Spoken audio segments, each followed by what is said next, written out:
If you walked into a billionaire's office today, would they trust you, or quietly wonder how you even got past the gate? There's one silent mistake you're making that kills opportunities even before you speak.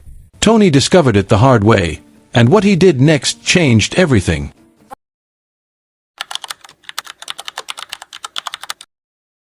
Tony had a dream, not the small, I just want to survive kind, but the big Legos kind. In his mind, he could already see himself driving a shiny sports car through Lekki Phase 1, slowing down so people could take pictures.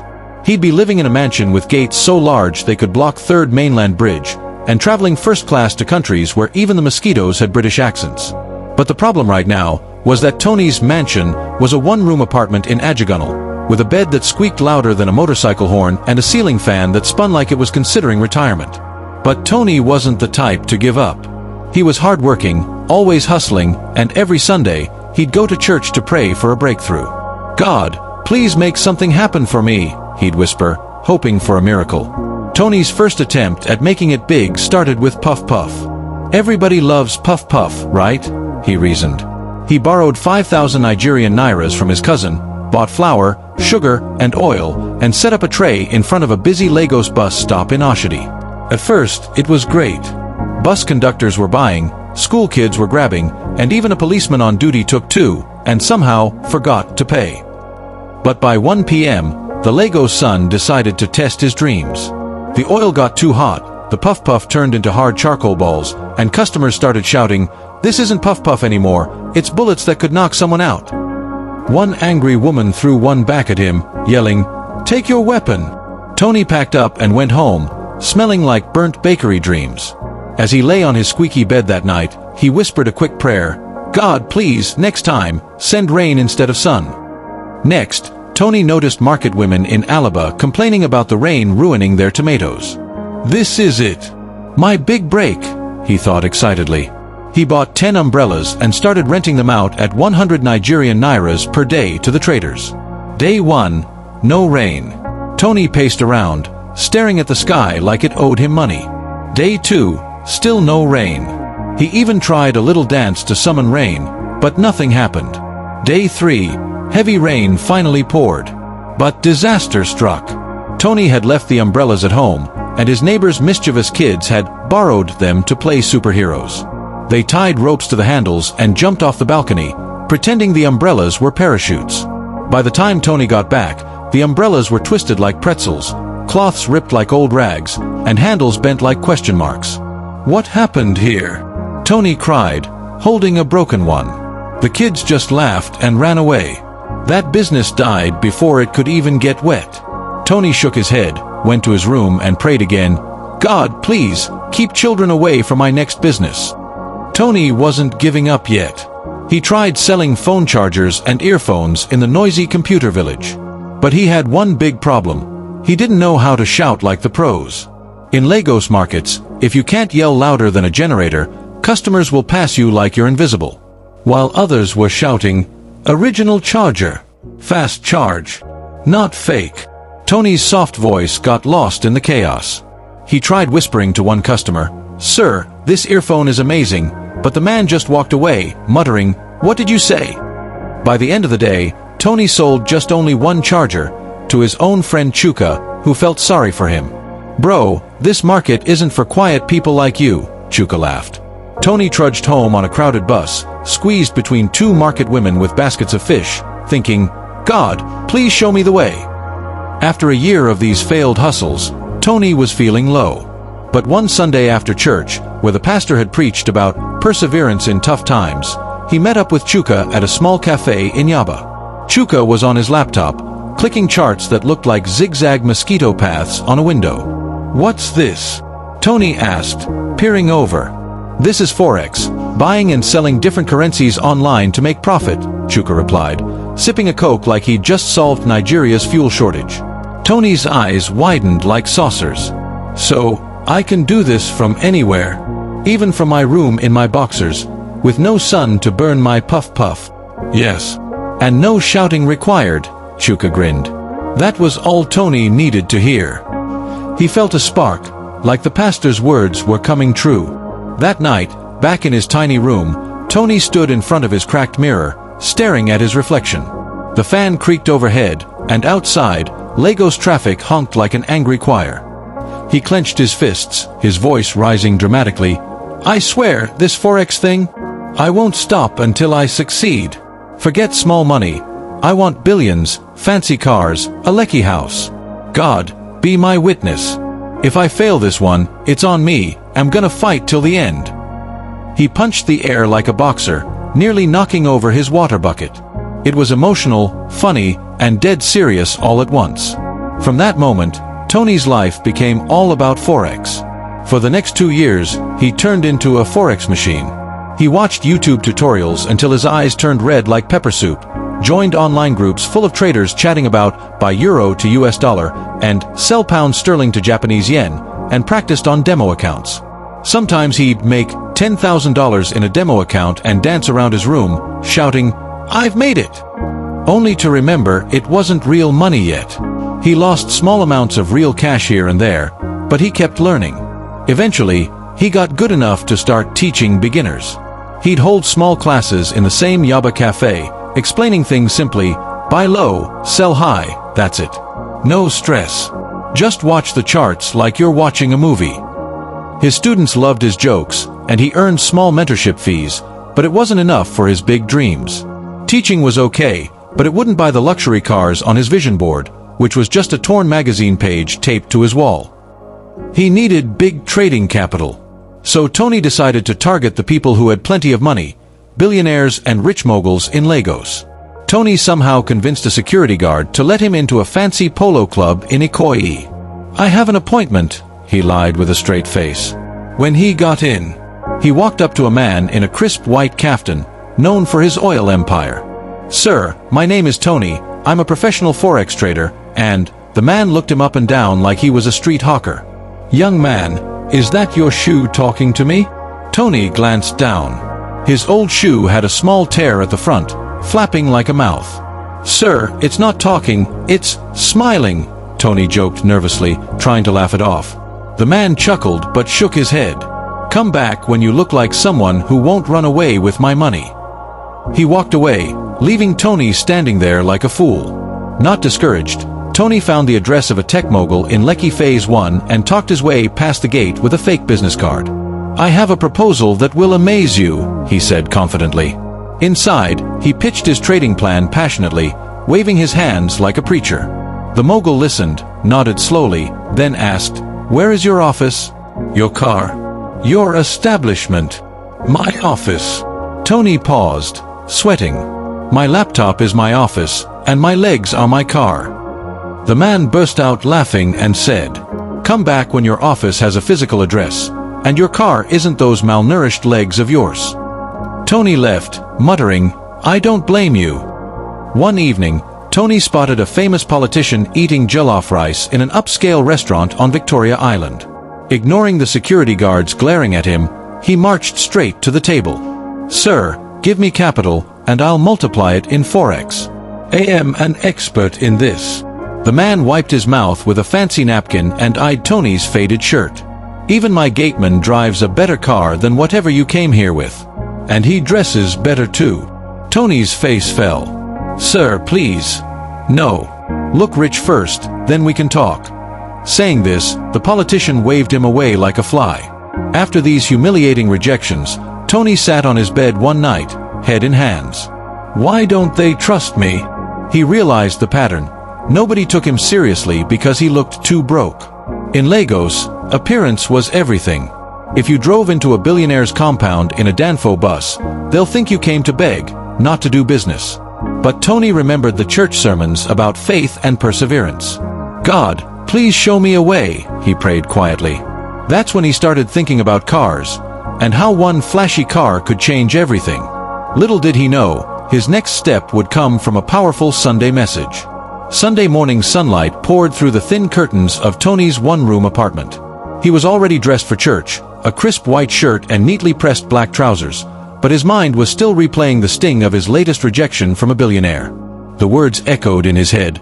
"Come back when you look like someone who won't run away with my money." Tony sighed, adjusting his shirt in the cracked mirror. He needed a sign, something to push him forward. The church was a lively place in the heart of Lagos, with colorful banners fluttering in the breeze and the sound of drums echoing from inside. Tony slipped into a wooden pew near the back, surrounded by families clapping and singing along to the choir's upbeat hymns. The air smelled of fresh flowers and incense, and people swayed with joy, their voices rising in harmony. Then Pastor Daniel stepped up to the pulpit, his voice booming like thunder over the microphone. "Faith without action is dead," he declared, pointing a finger at the congregation.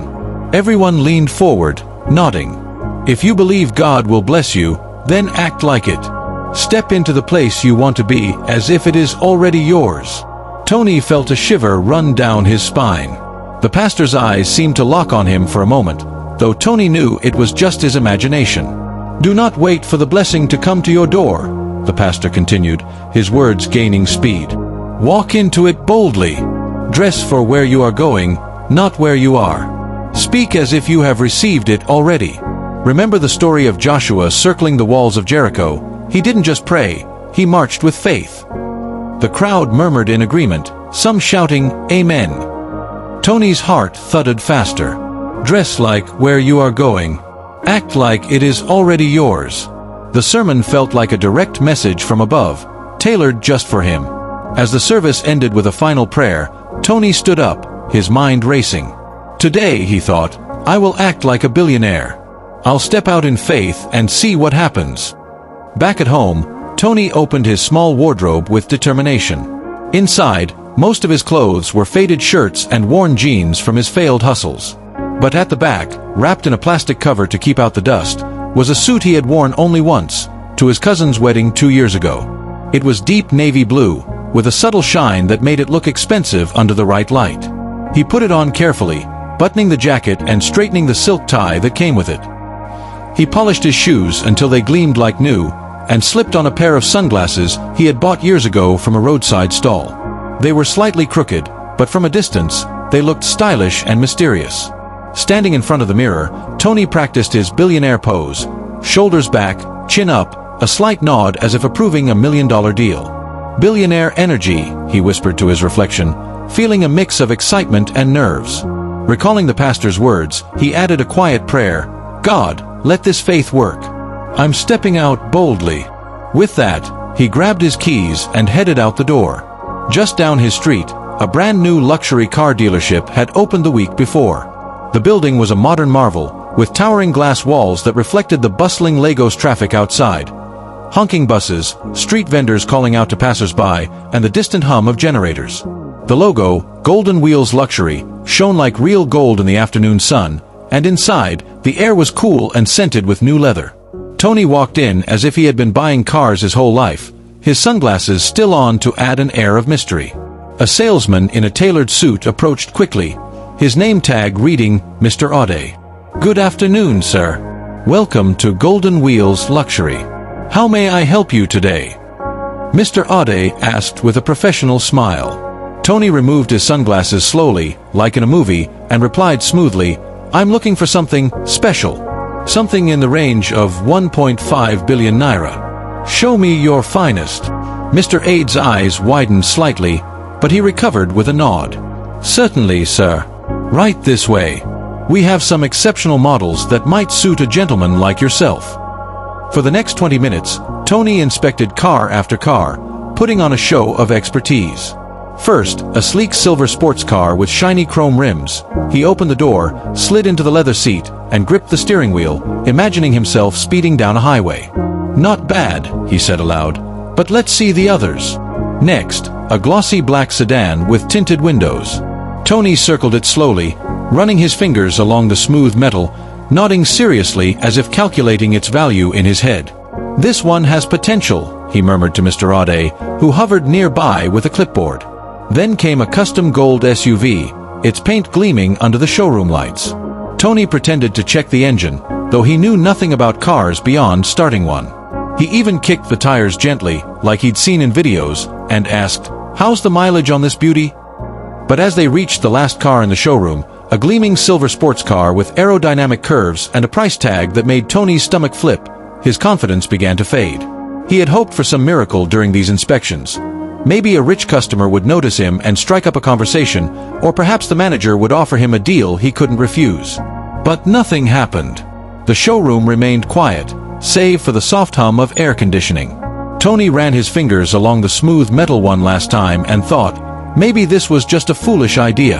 The pastor said to act boldly, but what if faith isn't enough? Doubt crept in, and he felt his shoulders slump slightly. He was about to thank Mr. Ode and leave, his bold plan crumbling. Just then, the sound of multiple engines roared outside, cutting through the quiet like a thunderclap. A convoy of 5 black SUVs pulled up abruptly in front of the dealership, tires screeching on the pavement. Out stepped 5 men in sharp suits, each wearing dark sunglasses and carrying briefcases. They looked like they had stepped straight out of a business magazine. Tall, confident, and in a hurry. The leader, the tallest one with a neatly trimmed beard, barked orders to the others as they rushed inside. "We need that silver sports car, the one worth 1.5 billion naira, the tallest man said urgently to Mr. Ode, who had hurried over. The manager hesitated, glancing nervously at Tony. "I'm sorry, gentlemen. This customer," he gestured toward Tony, who was still standing by the car, "is already about to purchase it. It's the last one in stock." All 5 men turned to Tony, their expressions a mix of surprise and desperation. "Sir," the tallest man said politely but firmly, stepping closer, "we have been searching all over Lagos for this exact model. It's the last one available in the country, and we need it urgently for an important client. Could you please allow us to buy it instead?" Tony straightened his tie, his heart racing. This was it, the miracle he had hoped for.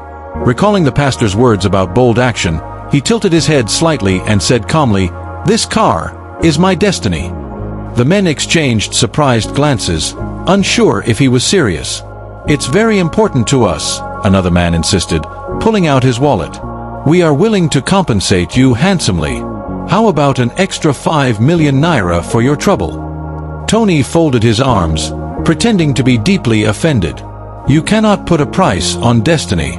Besides, I have already imagined myself driving this car down a quiet road with the sunset behind me. I cannot erase that vision. It would break my heart." The tallest man's patience began to wear thin, but he tried again.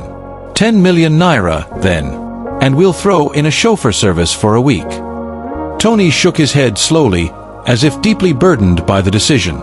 He walked around the silver car dramatically, patting it like an old friend. "This car and I were meant to be together. If I let it go, the universe will never forgive me. No, gentlemen, I'm afraid it's not for sale. To you." The men huddled together, whispering frantically. One of them checked his watch, looking panicked. "What if we offer you another car?" the tallest man returned, his voice more urgent. "Something even better." Tony tapped his chin, pretending to think hard. He sat in the driver's seat again, gripped the wheel, and closed his eyes as if consulting some inner voice. "Even if you offered me another car, it would have to be extraordinary. Something worth at least 1.3 million US. And even then, I'd have to say goodbye to this one with tears in my eyes." The men discussed again, their faces sweating under the showroom lights. Finally, the tallest man nodded. "Fine. We will buy you another car, worth exactly 1.3 million US, if you allow us to have this one. Deal." Tony stood up slowly, exhaling dramatically like an actor in a play. He wiped away an imaginary tear and placed a hand on the car's hood. "Very well. I will make this great sacrifice for you. But remember, you're taking a piece of my soul with this car." The men wasted no time, relieved smiles breaking through their tension. They hurried to the counter with Mr. Ode, pulling out credit cards and signing papers. In minutes, they paid for the silver sports car and Tony's brand new luxury car, a sleek model with all the bells and whistles. Tony walked out of the dealership that afternoon with keys in his hand and a smile so wide it could have been seen from space. As he drove away in his new ride, the wind whipping through the open window, he whispered a thank you to the sky. Faith had worked after all. The late afternoon sun bathed Lagos in a golden glow as Tony slid into the buttery leather seat of his new luxury car, a sleek black sedan worth $1.3 million. The dashboard glowed with colorful lights, and the engine purred like a contented lion. Tony adjusted the rearview mirror, straightened his navy blue suit jacket, and grinned at his reflection. "Billionaire energy," he murmured, his heart still racing from the wild dealership negotiation. He whispered a quick prayer, "Thank you, God, for making faith work." With a deep breath, he turned the key and eased the car out of Golden Wheel's luxury. Legos unfolded around him like a noisy, colorful painting. Yellow buses swerved through traffic. At the first traffic light, a boy selling chilled water froze, his jaw dropping. "Whoa! Is that a spaceship?" he gasped, nearly tipping his tray. Tony chuckled and gave him a thumbs up through the tinted window. Further down, a woman with a basket of oranges matched Tony's slow roll, waving her fruit like a flag. "Sir, fine oranges for a fine car," she called, her smile wide. Tony waved back politely, but inside, he was glowing brighter than the car's chrome rims. Every head turned as he passed. Drivers craned their necks, pedestrians stopped mid-step, and even a stray goat seemed to pause and stare. Tony turned up the car's stereo, letting a catchy pop song blast through the open windows. He couldn't help but bob his head, feeling like the star of his own movie. "This is it," he thought. "This is what Pastor Daniel meant. Step into your destiny." By the time Tony turned onto his narrow street in Ajagunal, the news had spread faster than gossip at a hair salon. A crowd had gathered outside his apartment building. Kids, neighbors, even the grumpy landlord who always complained about Tony's late rent. Children ran alongside the car, shouting, "Tony! Tony! Is that yours?" Their sandals slapped the pavement, and one boy tripped over a stone but kept running, too excited to care. Tony parked slowly, letting the engine hum for a moment before turning it off. He stepped out like a celebrity, sunglasses on, suit jacket buttoned. The crowd erupted in cheers and gasps. Mrs. Okafor, the neighbor who once told Tony to find a real job, clutched her chest as if she might faint. "Tony, is this real?" she cried, her eyes wide as dinner plates. "It's a temporary friendship," Tony said with a cheeky grin, leaning against the car's hood, "but a very close one." He struck a pose, one hand in his pocket, the other gesturing grandly like a politician on a campaign trail. Phones came out instantly. Kids snapped pictures, teenagers recorded videos, and one girl started live streaming, shouting, "Look at Tony! He's a big man now." An older man with a walking stick shook his head, muttering, "This boy was selling Puff Puff last year, and now this? God is working overtime." Tony soaked it all in, waving like a movie star. He handed a lollipop from his pocket to a small girl who kept tugging at his sleeve, asking, "Can I sit in the car?" He laughed and said, "Not yet, but maybe if you do your homework." The crowd roared with laughter. His friend Chuka pushed through the crowd, his mouth open. "Tony, is this the Forex money?" he asked, touching the car's shiny door like it was made of gold. Tony winked. Let's just say faith and a little cleverness go a long way. Inside his room, he thought of the pastor's sermon and the wild dealership bluff. He couldn't believe it had worked. That week, Tony made appointments with the same billionaires who had laughed him off before. His first stop was the office of Mr. Adewale, an oil tycoon whose skyscraper office in Victoria Island towered over the Lagos skyline. Tony pulled up in his gleaming car, the engine purring as security guards stared in awe. He stepped out, adjusted his sunglasses, and walked into the glass building with the confidence of a man who owned half of Lagos. The receptionist, who had once shooed him away, now smiled nervously. "Mr. Tony, sir, right this way," she said, leading him to a plush waiting area with leather couches and a view of the ocean. Mr. Adewale stood up when Tony entered, his eyebrows shooting up as he glanced out the window at the car parked below. "Tony, is that yours?" he asked, pointing. Tony nodded calmly, as if it was no big deal. "I thought we could continue our discussion about trading capital. I have a plan to multiply your money in Forex." The tycoon leaned back in his chair, stroking his chin. "Last time, you didn't even have a proper shoe. Now this." He chuckled, but his tone was different. Impressed, curious. "How much do you need?" Tony didn't flinch, his voice steady. $10 million US. There was a long pause. Mr. Adewale leaned forward, studying Tony like a puzzle. Then a slow smile spread across his face. "Done. I like your confidence. Don't make me regret this." Tony shook his hand, his heart doing backflips. As he left, he overheard Mr. Adewale mutter to an assistant, "That boy must have robbed a bank, or he's really that good." Word spread faster than a Lagos traffic jam clears on a public holiday. Mr. Adewale's investment was like a spark in a dry forest. Soon, other billionaires wanted to sign a deal with him. Tony was invited to a business club in Ikoyi, a fancy place with chandeliers, marble floors, and waiters serving tiny sandwiches on silver trays. He arrived in his car, parking it where everyone could see its sleek curves gleaming under the streetlights. Inside, he presented his forex trading strategy on a large screen, explaining charts with simple terms like, buy when it's cheap, sell when it's high. He kept his tone confident but playful, cracking jokes like, if I can make fake money in practice trades, imagine what I can do with real money.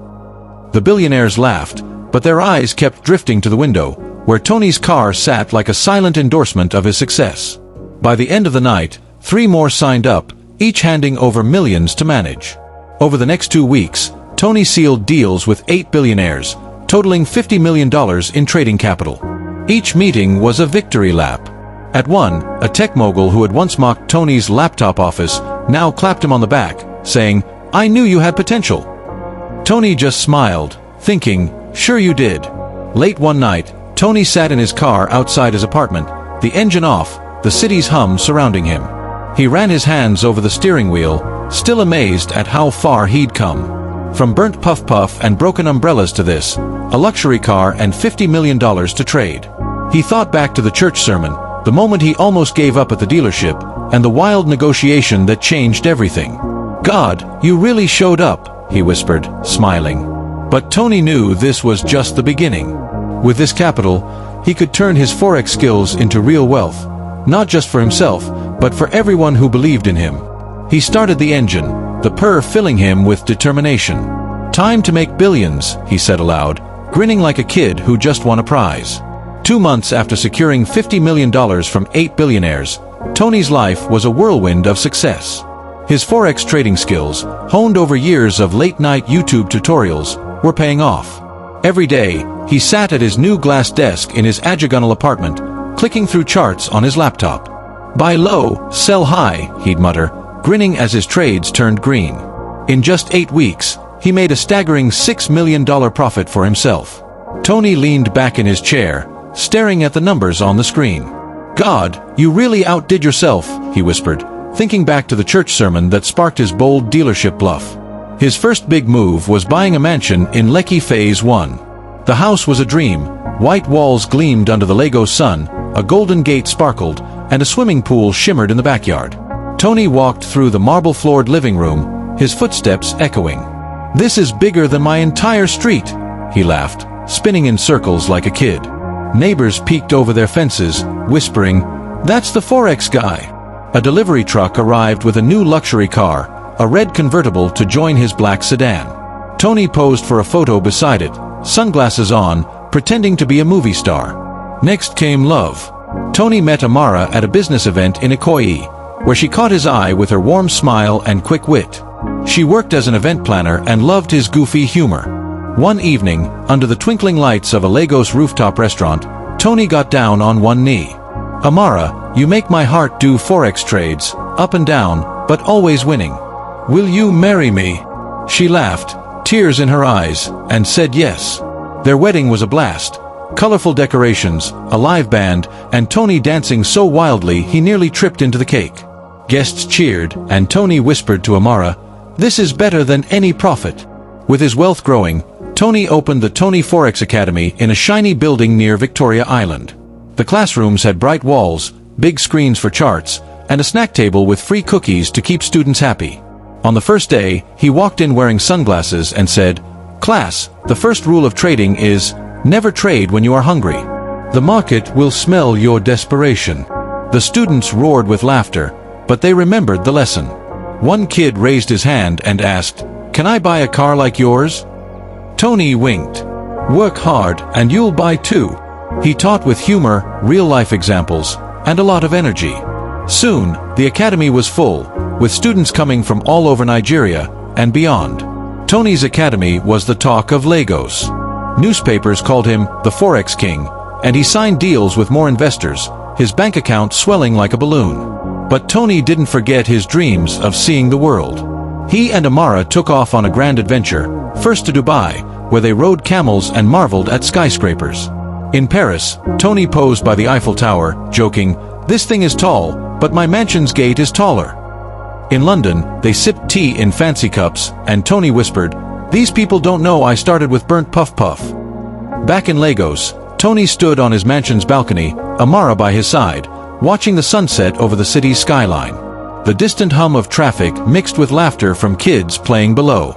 He thought back to his days of failed hustles, puff-puff disasters, broken umbrellas, and billionaire rejections. Then came the church sermon, the crazy car bluff, and the leap of faith that changed everything. "From a tiny room to this," he said, squeezing Amara's hand. "Hard work, a bit of cleverness, and faith, it's a winning trade." Tony grinned, picturing his next goal, teaching 1,000 more students, maybe even opening academies across Nigeria. As the stars twinkled above, he raised a glass of juice and toasted, "To dreams that don't give up." Amara laughed, and they clinked glasses, ready for whatever came next. Did this story move or entertain you? Then show some love, like this video, share your thoughts in the comments, and subscribe to the Story Cave. More stories like this are waiting for you.